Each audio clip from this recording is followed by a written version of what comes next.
هذا وما كنا لنهتدي لولا أن هدانا الله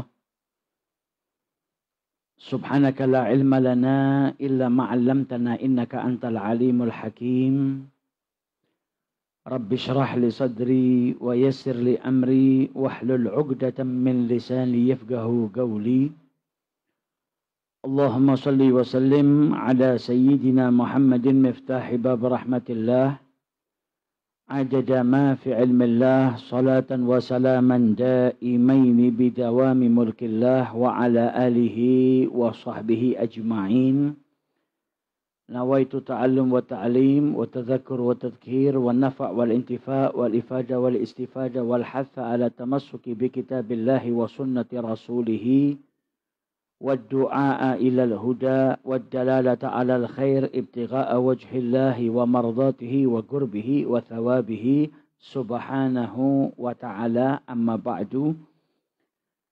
Alhamdulillah, malam hari ini kembali kita diperjumpakan oleh Allah Subhanahu wa Ta'ala yang insya Allah senantiasa dalam keadaan dirahmati oleh Allah, diberkahi oleh Allah Subhanahu wa Ta'ala, dan diridhai oleh Allah Subhanahu wa Ta'ala. Amin ya rabbal alamin.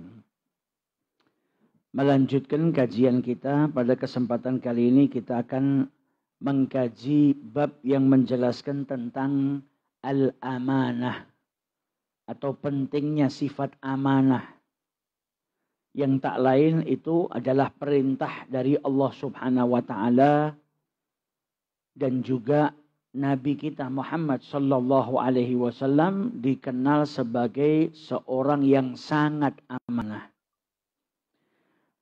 Amanah atau amanat dalam bahasa Indonesianya adalah apa yang dipercayakan kepada seseorang.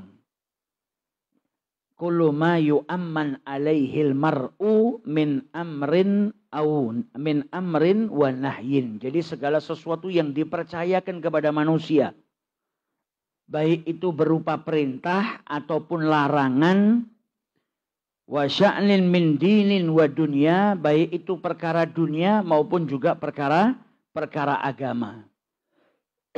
Dan amanah ini adalah khuluqun min akhlaqil muslim, adalah salah satu daripada akhlaknya seorang muslim, yang tumbuhnya atau timbulnya daripada akidah atau ajaran Islam yang ada pada diri seseorang.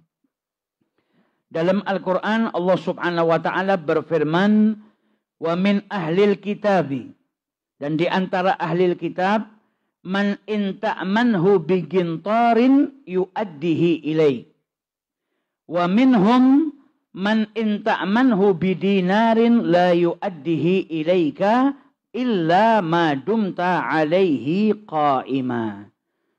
Dalam ayat ini Allah Subhanahu wa Ta'ala mengabarkan kepada kita tentang orang-orang Yahudi. Bi anna fihim al-khawnah.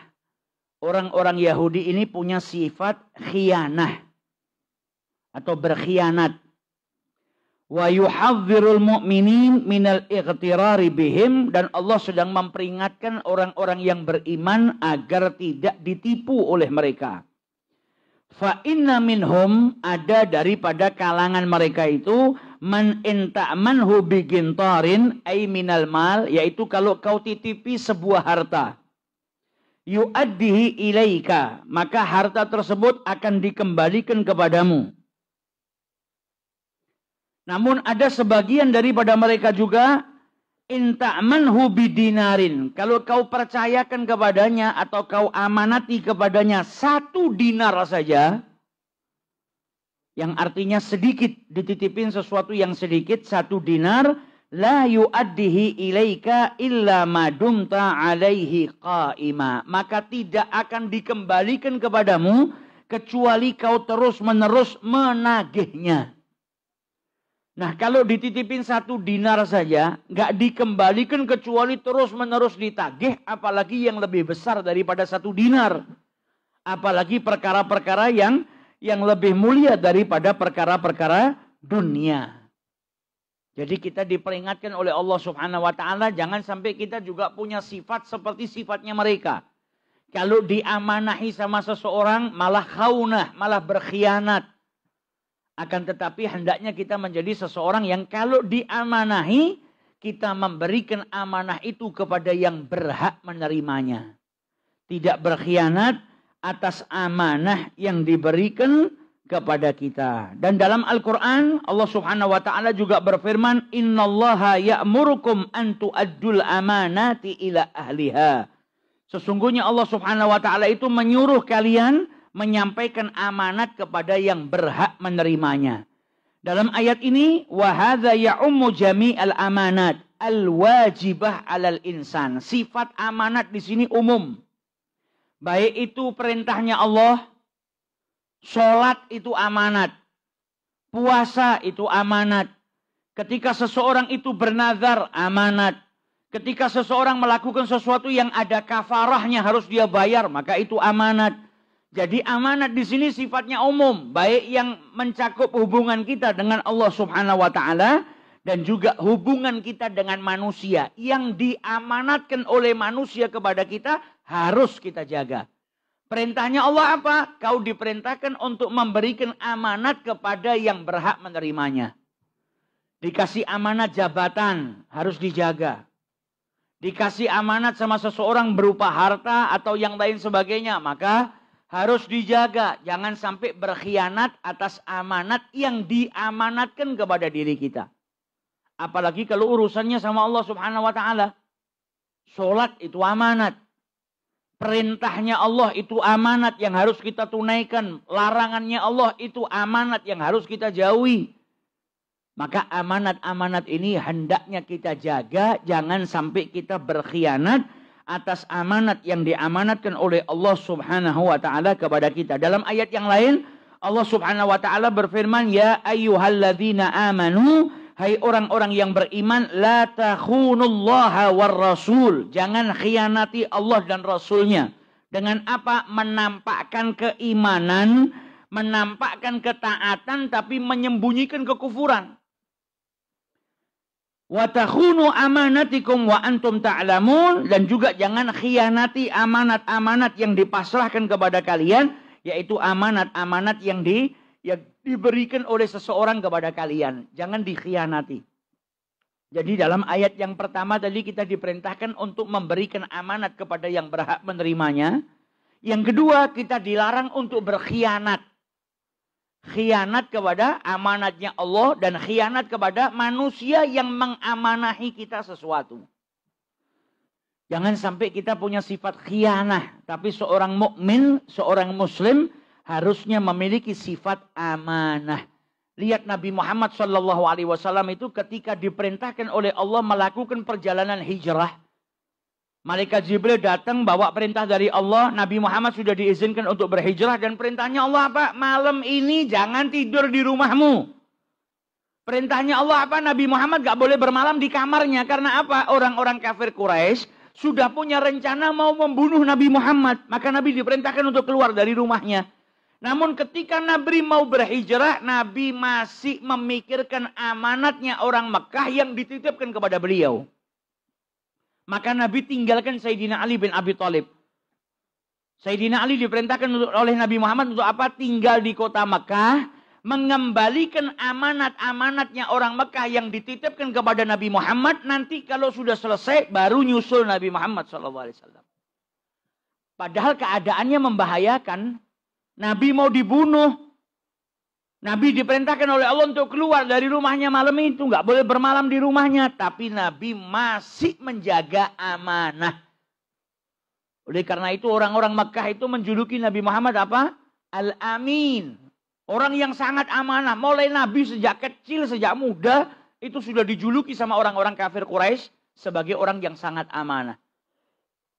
Lima ra'a min sidqihi wa amanatihi wa taharatihi. Karena mereka itu menyaksikan Nabi Muhammad bagaimana jujurnya, bagaimana amanahnya, bagaimana kesuciannya Nabi Muhammad SAW.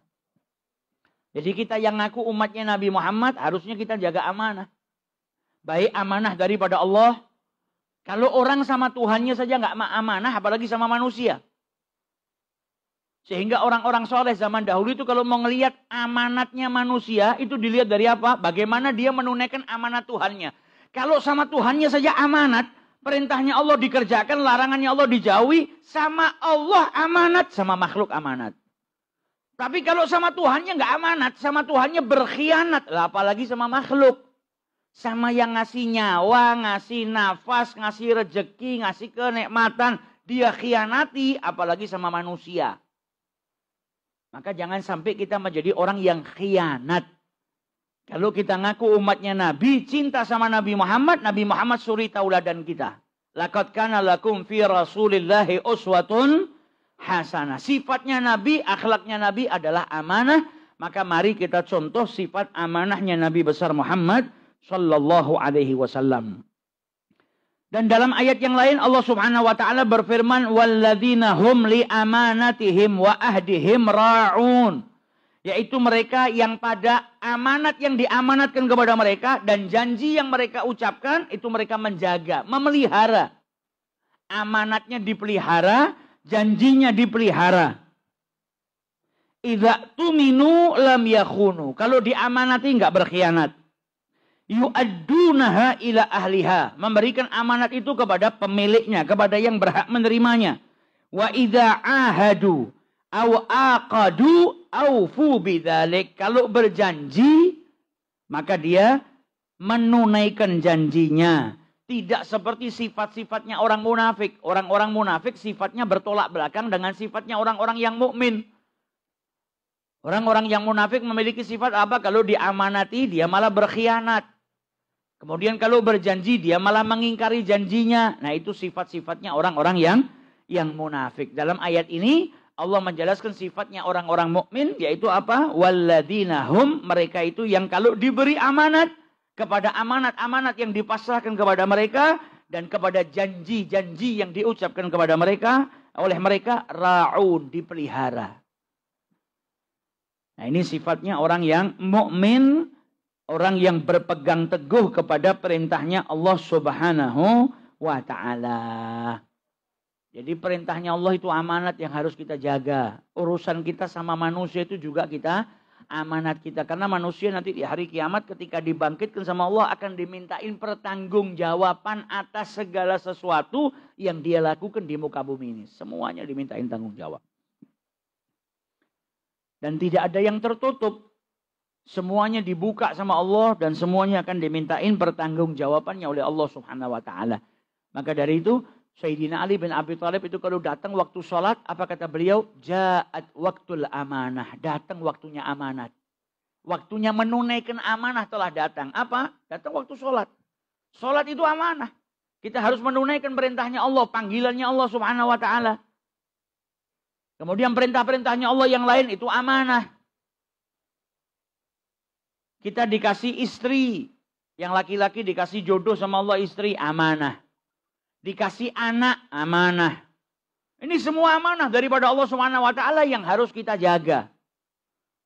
Punya istri ya dididik, diajarin syariatnya Allah. Karena itu amanah. Punya anak, anaknya harus dididik. Diajarin syariatnya Allah Subhanahu wa ta'ala.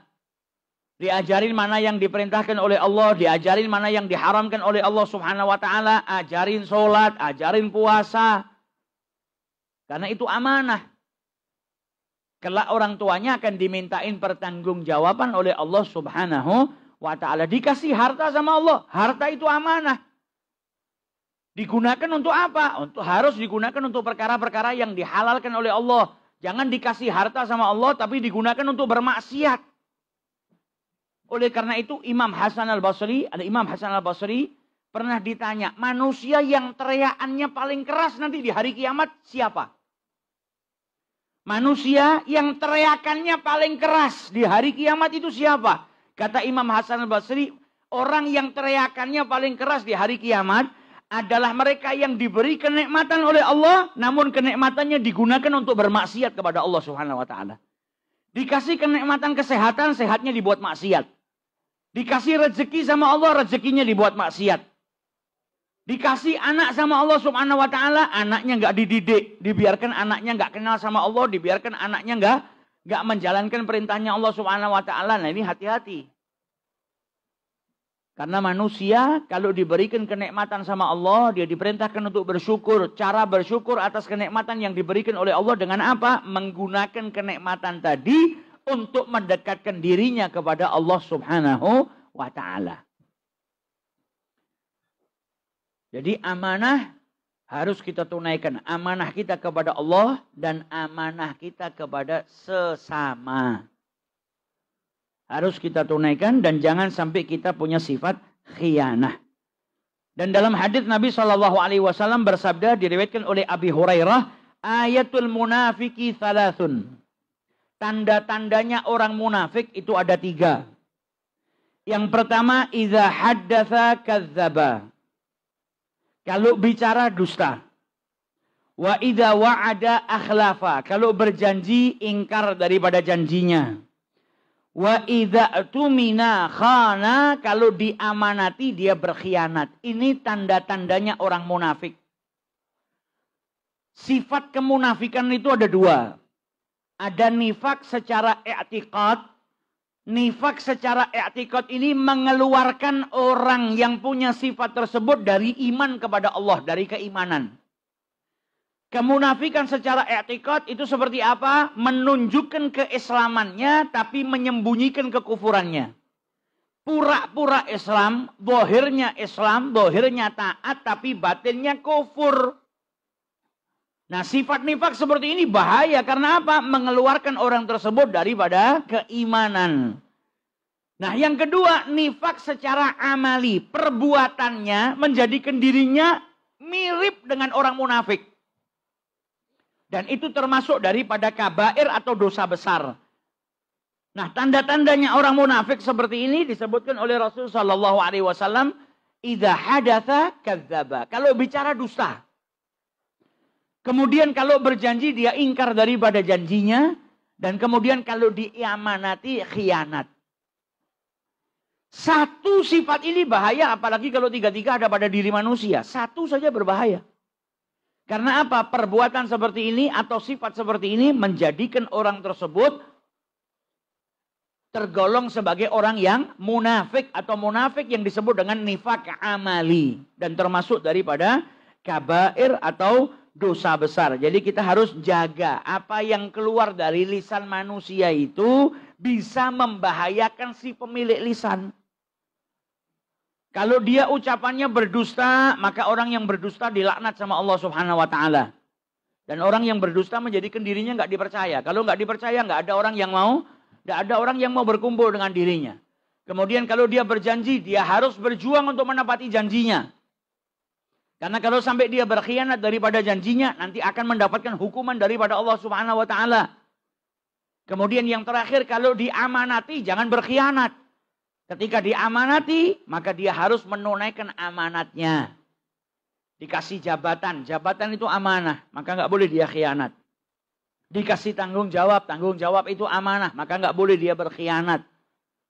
Dititipin sesuatu sama orang, maka itu tanggung jawab, itu amanah yang harus dikembalikan kepada pemiliknya. Maka itu juga bagian daripada amanah. Dan amanah-amanah yang lain, amanah harta, amanah kenikmatan, amanah perintahnya Allah, amanah pasangan hidup, amanah anak titipan daripada Allah Subhanahu wa Ta'ala.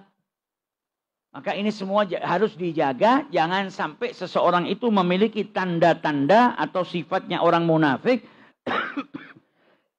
sebagaimana disebutkan oleh Nabi besar Muhammad sallallahu alaihi wasallam.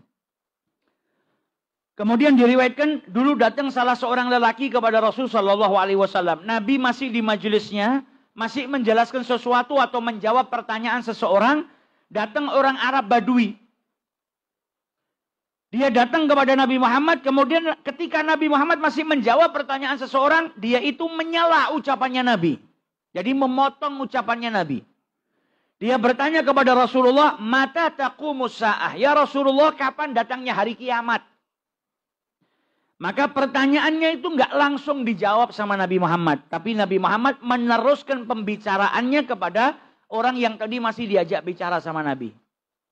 Jadi ini adab yang diajarkan sama Nabi. Kalau kita sedang ngomong sama orang, ada orang yang datang tiba-tiba nyela omongan kita, atau motong pembicaraan kita sama orang lain, jangan langsung dijawab. Selesaikan omongan kita dengan yang pertama terlebih dahulu.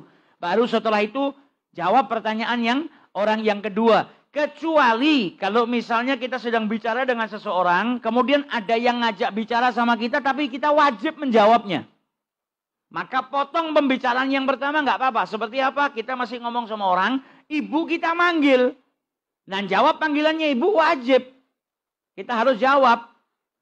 Bahkan orang yang ketika sholat sunnah saja, kalau sekiranya dipanggil sama ibunya, kalau dia nggak jawab cepat-cepat itu ibunya marah, kita diperintahkan untuk apa? Batalkan sholat kita. Kalau itu sholat sunnah. Kalau sholat wajib nggak boleh dibatalkan, tapi dipercepat sholatnya. Kalau sholat sunnah, kalau ibunya sekiranya nggak langsung dijawab, itu nggak marah, lanjutkan sholatnya percepat. Tapi kalau ibunya tipikalnya kalau manggil anaknya nggak jawab, dia marah, maka batalkan sholatnya, jawab panggilannya ibu. Nah, tapi kalau tidak wajib, maka lanjutkan dulu pembicaraan kita dengan yang pertama, baru jawab yang kedua. Nah, Nabi Muhammad ketika beliau sedang menjelaskan kepada sahabatnya, ini orang Arab Badui datang. Tanya, ya Rasulullah, mata taqumu sa'ah, kapan datangnya hari kiamat? Gak langsung dijawab sama Nabi.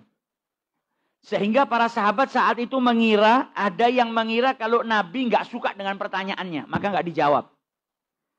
Sahabat yang lain mengira apa? Nabi nggak dengar pertanyaannya, maka nggak dijawab sama Nabi Muhammad. Namun setelah Nabi menjelaskan, baru Nabi Muhammad bertanya, tadi mana yang tanya ini kapan datangnya kiamat? Baru diladeni sama Nabi Muhammad. Yang tadinya sahabat ngira, oh Nabi nggak jawab karena nggak suka sama pertanyaannya. Ada lagi yang ngira, oh Nabi nggak jawab karena nggak dengar pertanyaannya. Ternyata bukan itu. Tapi Nabi menyelesaikan pembicaraannya dengan yang pertama, kemudian Nabi baru menjawab pertanyaan yang kedua. Dia tanya sama Nabi Muhammad, kapan datangnya hari kiamat? Setelah Nabi menyelesaikan pembicaraannya dengan yang pertama, baru Nabi SAW menjawab pertanyaan orang A'rabi tadi. Idza dhuyyi'atil amanah. Kalau amanat itu ditelantarkan, maka dekat waktunya kiamat. Dan kemudian Nabi SAW menjelaskan maksudnya amanat ditelantarkan seperti apa? Idza wussidal amru ila ghairi ahlihi. Ay tawallahu ghairu ahli din wal amanati. Wa man yu'inahum ala zulmi wal fujur. Kalau sesuatu itu diamanatkan kepada seseorang yang nggak ngerti agama, nggak pegangan sama agama, nggak punya sifat amanah. Apalagi kalau dibantu sama orang-orang yang berbuat zalim, maka dekat waktu kiamat. Kalau suatu perkara itu diamanatkan kepada orang yang tidak berpegang teguh kepada ajarannya Allah Subhanahu wa Ta'ala, nggak punya sifat amanah. Nah, kalau sudah seperti itu, akhirnya datang masa yang jujur dianggap pendusta, yang pendusta dianggap jujur. Yang amanah dianggap pengkhianat, yang pengkhianat dianggap apa? Amanah. Nah, kalau sudah seperti itu, dekat waktunya datang kiamat. Jadi salah satu tanda-tandanya datang atau dekatnya hari kiamat sebagaimana yang disabdakan oleh Rasulullah SAW.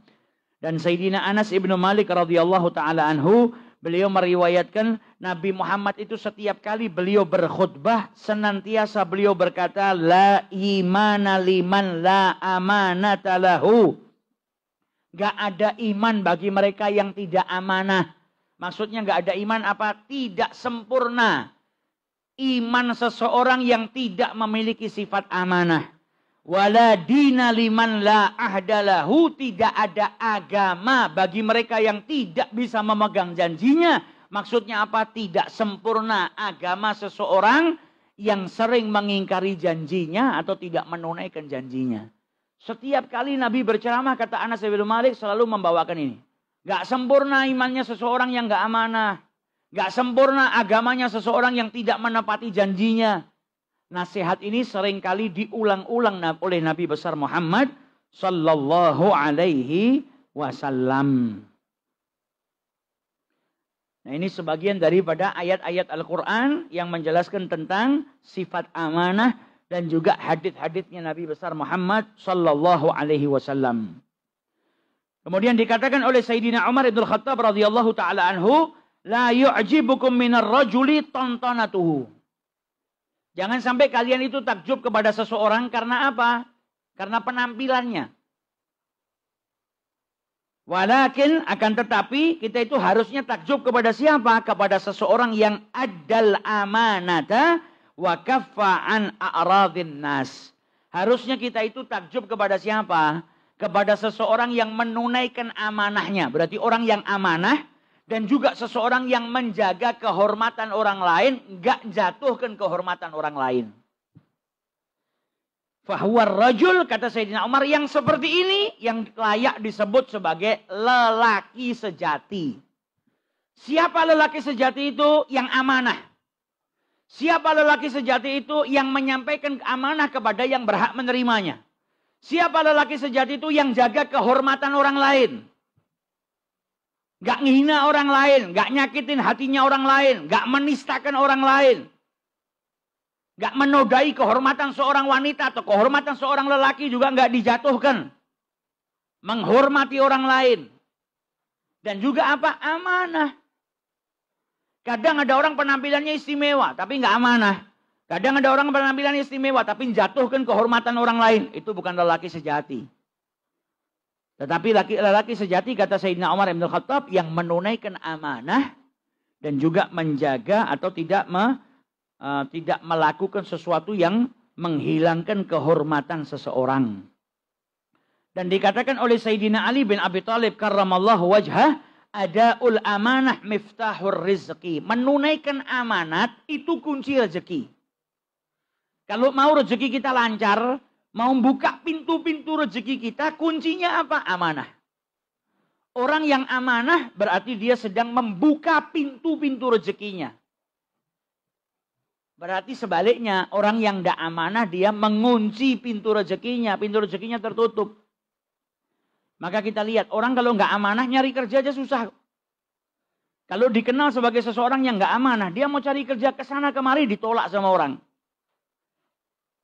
Berbeda dengan orang yang amanah. Kata Sayyidina Ali, adaul amanah, menunaikan amanah itu miftahur rezeki. Orang kalau amanah, terkadang kepandaiannya nggak seperti orang lain dicari. Karena apa? Yang dibutuhkan sama orang amanahnya. Buat apa? Pinter tapi nggak amanah. Tapi kalau amanah walaupun nggak pinter, kepinterannya bisa dididik. Bisa diajarin. Jadi kalau kita mau dapat kunci-kunci rezekinya Allah Subhanahu wa taala, jadikan diri kita orang yang amanah. Baik itu amanah kita kepada Allah kita tunaikan dan juga amanah kita kepada sesama. Kita jaga karena menunaikan amanah itu adalah kunci daripada pintu-pintu rezekinya Allah Subhanahu wa taala. Sayyidina Umar bin Khattab beliau berkata apa? Lau atharat dabbatun fil Iraq la sa'alani Allahu anha lima lam taslih laha tariq ya Umar. Sayyidina Umar itu ketika menjabat sebagai seorang pemimpin, sebagai seorang khalifah, saking amanatnya beliau mengatakan apa? Andai kata ada tunggangan, zaman dulu tuh kan enggak ada mobil, enggak ada bus, enggak ada sepeda motor. Tunggangannya orang zaman dulu itu hewan. Kalau enggak kuda, keledai atau unta. Kata Sayyidina Umar, andai kata ada tunggangan di Irak, di negara Irak, yang terpeleset jatuh, niscaya nanti saya akan ditanya sama Allah Ta'ala, wahai Umar, kenapa jalannya tidak kau perbaiki? Amanatnya Sayyidina Umar sampai seperti itu. Kok jalannya manusia, jalannya hewan. Kalau ada jalanan yang itu sampai membuat hewan tunggangan itu terpeleset jatuh, saya nanti akan ditanya sama Allah, lima lam taslih tariq, lima lam taslih laha tariq ya Umar. Kenapa kau tidak benarkan jalan untuk tunggangan-tunggangan itu wahai Umar? Saking takutnya dan jaga amanahnya. Makanya kalau zaman dulu orang itu lari dari kepemimpinan. Takut karena apa? Amanah yang besar. Berapa banyak kita baca kisah-kisahnya para tabi'in, para ulama zaman dahulu yang mereka mau diangkat jadi qadhi saja. Ilmunya luas, fikihnya dahsyat, tafsirnya dahsyat, ilmu haditsnya dahsyat. Mau diangkat jadi qadhi tapi mereka semuanya nolak. Nggak berani. Mau jadi hakim, nggak berani. Karena amanah. Nah kita lihat amanahnya Sayyidina Umar bin Khattab sampai beliau mengatakan kalau sampai seandainya ada tunggangan yang jatuh di Irak, terpeleset di Irak, saya nanti akan ditanya oleh Allah Subhanahu wa taala, kenapa tidak kau perbaiki jalan untuk tunggangan wahai Umar? Kenapa beliau punya pemikiran seperti itu? Karena saking takutnya dan saking amanahnya beliau kepada jabatan yang dipercayakan oleh umat Islam kepada beliau. Maka diriwayatkan di sini dulu, diriwayatkan oleh Abdullah bin Dinar. Abdullah bin Dinar ini meriwayatkan, dulu saya pernah keluar sama Sayyidina Umar bin Khattab, melakukan perjalanan. Pergi sama Sayyidina Umar, menuju ke Mekah. Kemudian di tengah jalan, saya ketemu sama anak kecil kami ini, berkata Abdullah bin Dinar, kami berjumpa dengan seorang anak. Budak anak yang masih kecil, budak yang masih muda.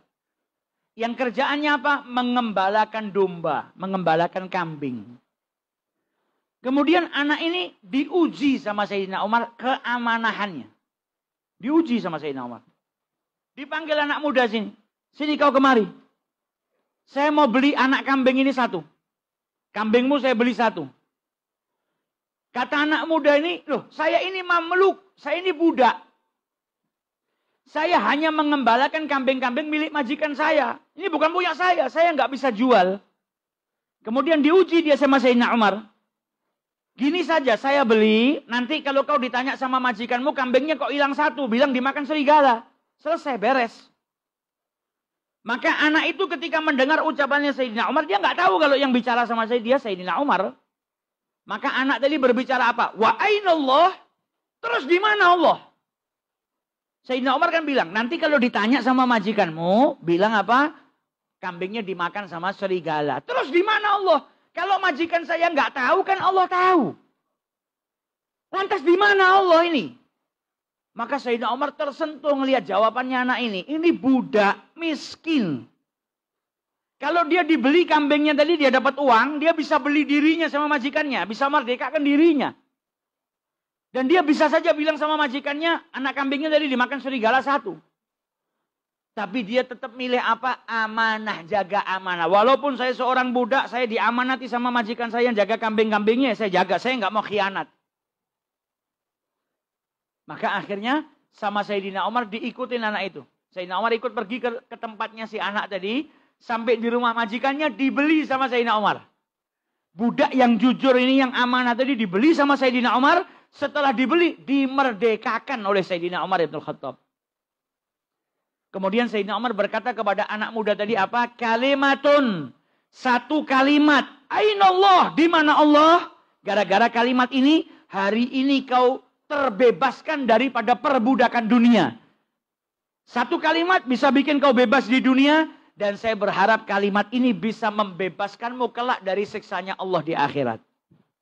Karena apa? Sifat amanah. Belum tentu tadi kalau dia jual kambingnya, uangnya disimpan, kemudian pergi ke majikannya, mau beli dirinya, diterima sama majikan. Bisa jadi dia diseksa sama majikannya. Tapi karena sifat amanah tadi, Sayyidina Ali bilang apa? Ada al-amanah, menunaikan amanah itu miftahur rizki. Dia mungkin gak pernah terbayang suatu saat akan terbebaskan. Ada orang yang beli dia untuk dibebaskan. Yang ada budak itu pindah dari satu tangan ke tangan yang lain. Kalau majikannya butuh duit dijual ke orang lain, bisa jadi majikan yang kedua itu lebih jahat daripada majikan yang pertama. Mungkin dia nggak pernah terbayang dalam dirinya suatu saat ada orang yang beli kemudian bebaskan. Tapi karena sifat amanah, takut sama Allah. Wa ainallah. Di mana Allah? Saya mungkin bisa mengelabui manusia, tapi Allah bagaimana? Jadi sifat amanah itu nggak bisa muncul dalam diri seseorang kecuali orang itu takut sama Allah.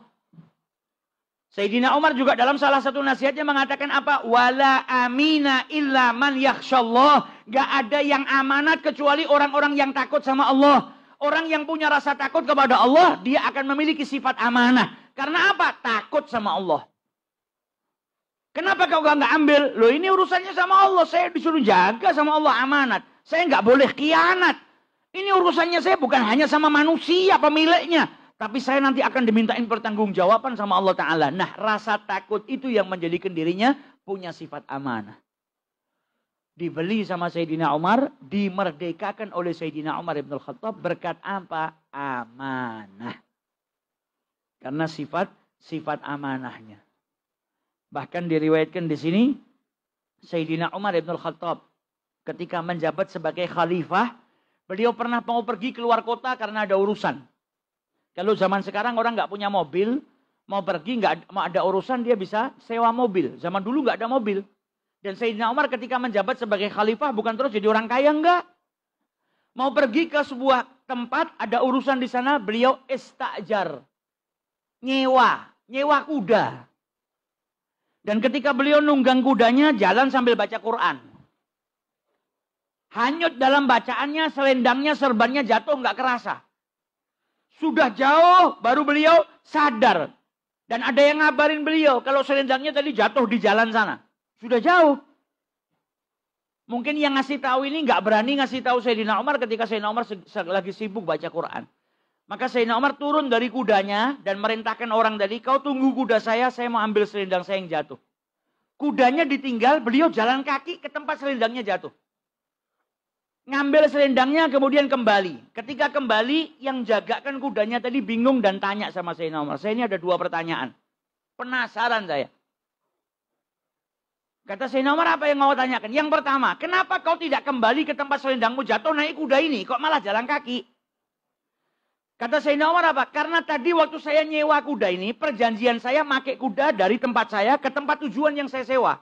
Saya nggak punya perjanjian kalau ada barang saya yang jatuh, nanti kudanya saya pakai kembali ke sana ya. Maka saya tidak mau mengkhianati perjanjian saya. Sampai segitunya. Jadi beliau dalam perjanjiannya saya mau nyewa misalnya dari Madinah ke Mekah. Sudah di tengah-tengah perjalanan serbannya jatuh, maka beliau nggak mau pakai itu balik lagi, kemudian balik lagi ke sana. Karena dalam perjanjian saya cuma janjinya seperti ini. Padahal bisa jadi yang nyewakan nggak apa-apa. Ya sudah, yang penting kau pakai sekian jam, terserah kau mau pakai seperti apa. Tapi saking amanahnya Sayyidina Umar, takut berkhianat atas perjanjiannya. Saking amanatnya, beliau nggak mau pakai. Beda sama kita ya. Kita kadang minjem kendaraannya konco, mau kemana Solo baru, motor sampai Manahan, sampai Karanganyar. Kadang dipakai onlinean juga, dibuat ojek online sekalian, ngambil 3-4 penumpang baru dibalikkan. Nah Sayyidina Umar takutnya luar biasa.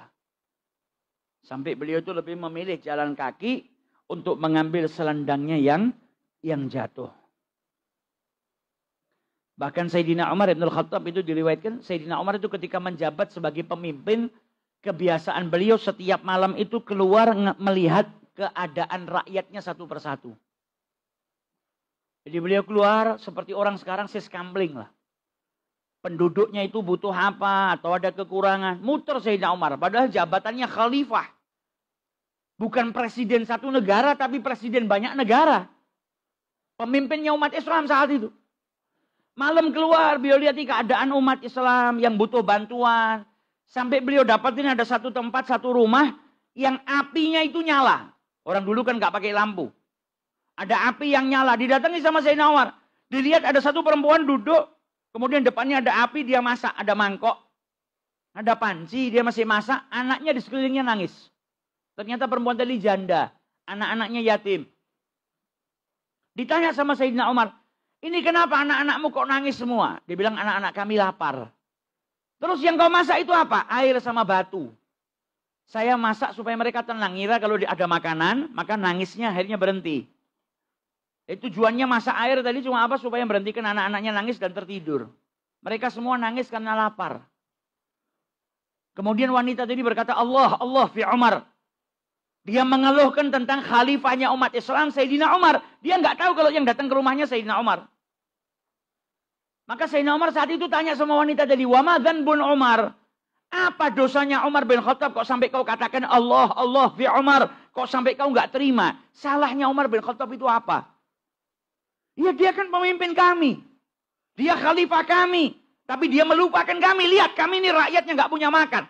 Loh, Sayyidina Umar itu pekerjaannya banyak. Tanggung jawabnya banyak. Maka Sayyidina Umar ketika mendengar ucapan wanita tadi badannya gemetar. Beliau langsung lari kembali ke Baitul Mal. Ngambil gandum dibawa sendiri. Ngambil samin, minyak samin dibawa sendiri. Ngambil madu dibawa sendiri. Sampai ke rumahnya wanita itu langsung Sayyidina Umar bukan ngasihkan. Tapi Sayyidina Umar masakkan buat anak-anaknya. Duduk beliau gandumnya ditaruh, madunya ditaruh, saminnya ditaruh. Dimasakkan sama Sayyidina Umar. Sampai wanita tadi berkata apa? Engkau itu lebih layak jadi khalifah ketimbang Umar bin Khattab. Dia nggak tahu kalau ini Sayyidina Umar.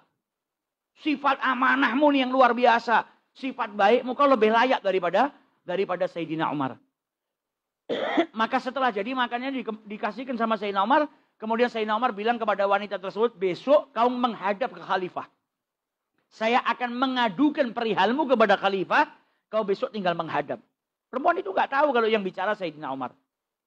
Karena orang-orang dulu kalau melakukan sesuatu nggak cari nama. Tapi ikhlas semata-mata karena Allah subhanahu wa ta'ala. Sayyidina Umar keluar dari rumah wanita tersebut nggak langsung pergi. Tapi beliau berhenti, berdiri. Dari posisi yang jauh bersama dengan Sayyidina Abdurrahman ibn Auf. Sayyidina Abdurrahman bin Auf itu sampai berkata kepada Sayyidina Umar apa? Hayya bina, fa innal barda syadid. Ayo kita pergi, tinggalkan tempat ini. Ini cuacanya dingin. Kata Sayyidina Umar apa? Demi Allah. Saya nggak mau ninggalkan tempat ini kecuali saya sudah melihat anak-anak tadi, anak-anak itu semuanya tersenyum bahagia sebagaimana tadi ketika saya datang melihat mereka semuanya menangis.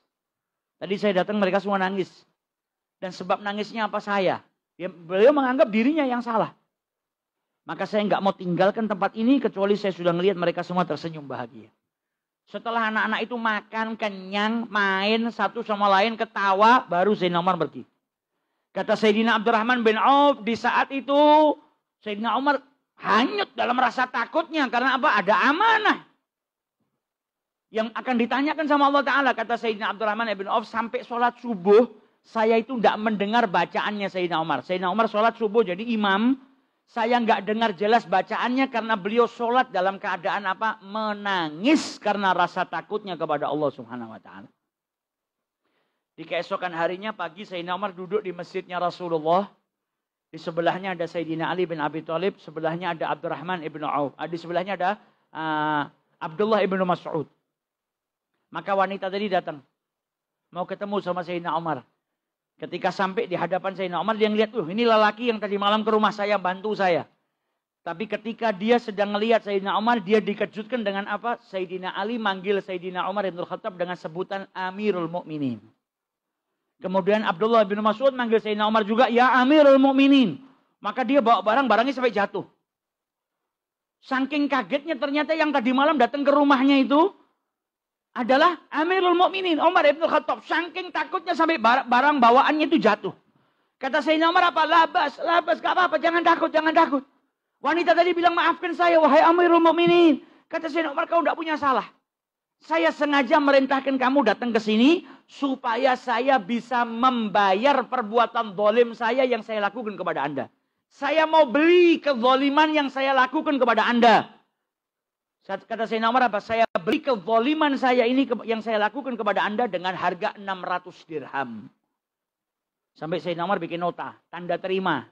Kalau perbuatan zalim yang saya lakukan kepada Anda sudah saya beli, sudah saya tebus. Dengan harga berapa? 600 dirham. Kemudian Sayyidina Umar bilang sama para sahabatnya, nanti kalau saya mati, tolong nota tanda terima ini masukkan ke dalam kafan saya.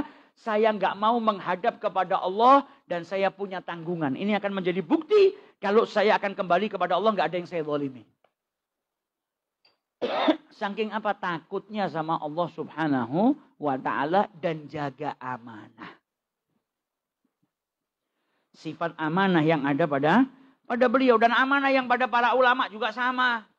Imam Syafi'i itu pernah pergi ke rumah muridnya. Muridnya Imam Syafi'i namanya Imam Ahmad ibnu Hambal.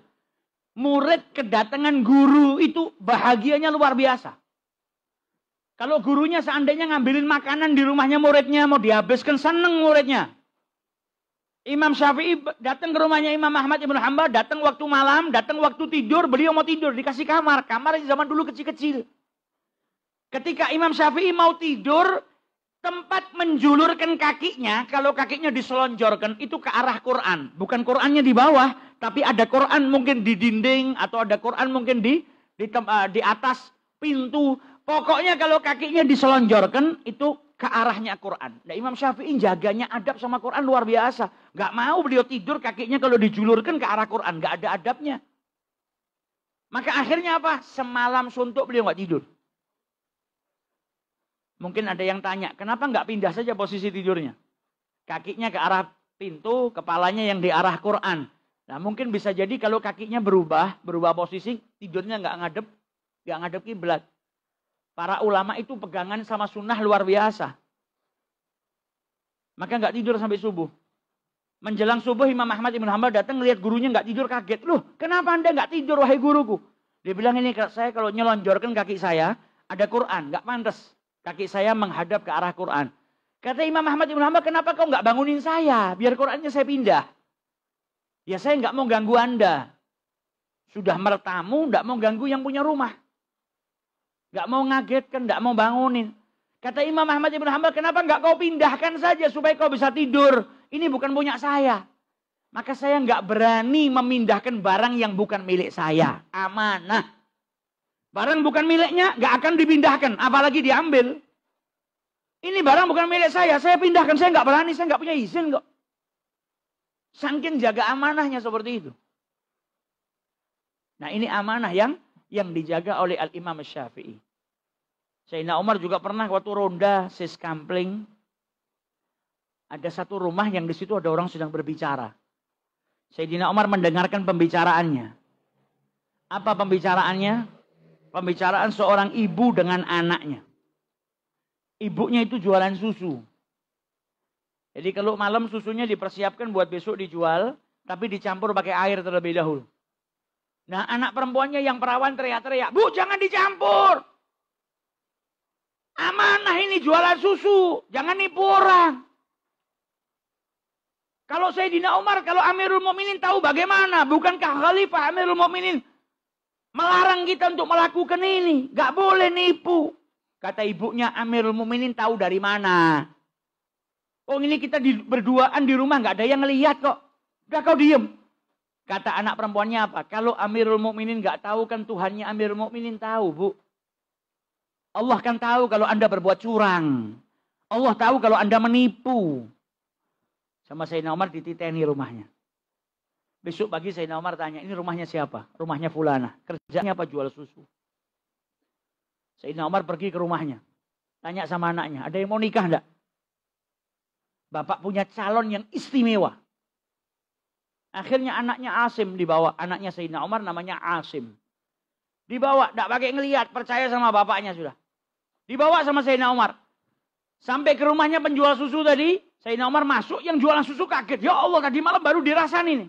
Kalau ketahuan Sayyidina Umar bagaimana? Langsung Sayyidina Umar tanya, mana anak gadismu? Dikeluarkan anak gadisnya. Kemudian Sayyidina Umar bilang apa? Saya mendengar pembicaraan Anda berdua tadi malam. Takut ibunya. Tapi tujuannya Sayyidina Umar bukan untuk menghukum wanita tersebut. Sayyidina Umar tanya, mana anak wanitamu? Yang tadi malam ngasih nasihat kepada dirimu. Dikeluarkan anak wanitanya. Ini saya datang bawa anak saya Asim, tujuan saya mau melamar anak gadismu. Asimnya disuruh ngelihat, anak perempuannya disuruh ngelihat. Kalian cocok? Yang perempuan gak jawab, kata ibunya, gak jawab itu tandanya cocok. Akhirnya apa? Dinikahkan Asim, putranya orang yang amanah, dengan seorang wanita yang jaga amanah.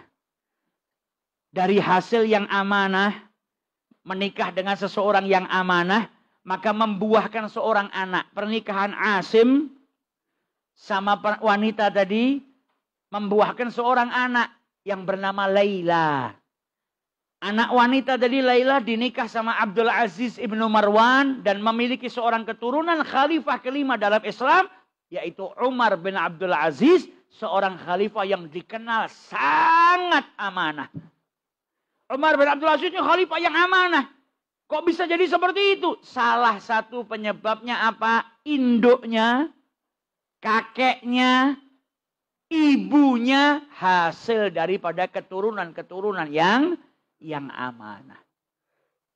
Sayyidina Umar bin Abdul Aziz itu waktu jadi khalifah, jadi presiden, jadi pemimpin, ada tamu ke rumah ditanya. Ada urusan apa? Urusannya umat Islam atau urusan pribadi? Kalau urusannya umat Islam, lampu lilin teplok rumahnya itu dinyalakan. Kalau urusannya pribadi, maka lilinnya beliau yang dinyalakan. Loh kenapa lampunya nggak dinyalakan? Saya kan mau ngobrol, nggak enak petang-petang. Lah saya punyanya lilin kok.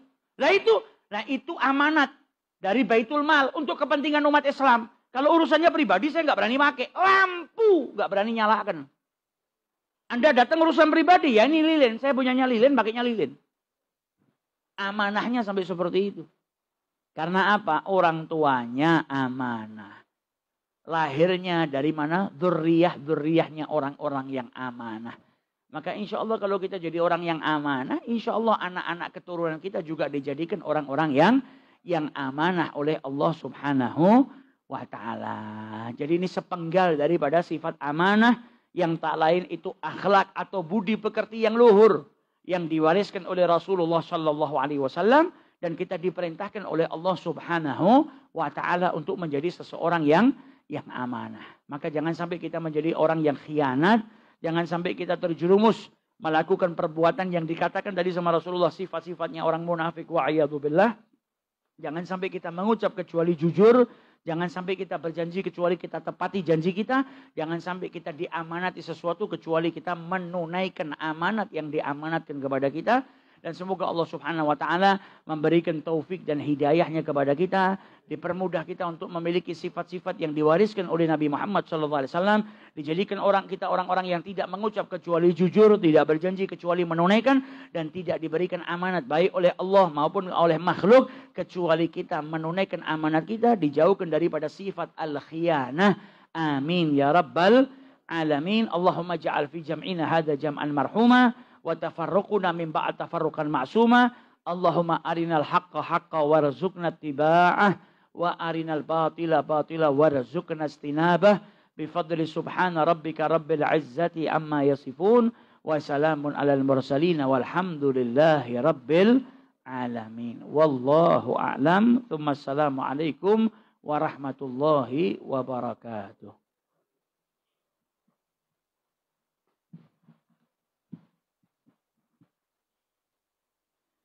Ada permohonan doa untuk kesembuhan Bapak Nugroho Widi dan juga Ibu Anggororini dan juga Bapak Ginanjar Satya dan juga Mbak Yani. Semoga yang sedang sakit ini diberi kesembuhan oleh Allah Subhanahu wa Ta'ala. Siapapun yang sakit di antara kita juga diberikan kesembuhan oleh Allah Subhanahu wa Ta'ala. Syifaan ajilan la yughadiru sakaman wala alama. Ala hadhihi niyyah wa kullu niyatin salihah jami'ah syamilah wa ala mana wa talibiha wa ila hadrati Nabi Muhammad sallallahu alaihi wasallam bisirril Fatihah.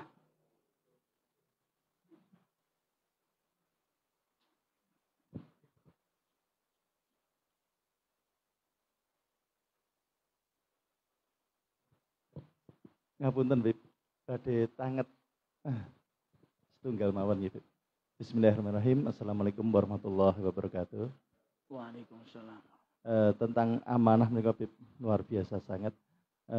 Termasuk ipun kula badhe tanget bab Ibunda Kanjeng Nabi Muhammad.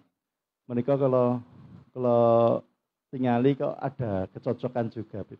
Dari ibunya ya bernama Siti Aminah, kemudian bapak Kanjeng Nabi yang bernama Abdullah sehingga melahirkan Kanjeng Nabi yang bernama Muhammad. Apakah menikah juga ada kesesuaian termasuk seperti kados tadi Sayyidina Asim tadi. Matur sembah nuwun, Bib. Ngapunten.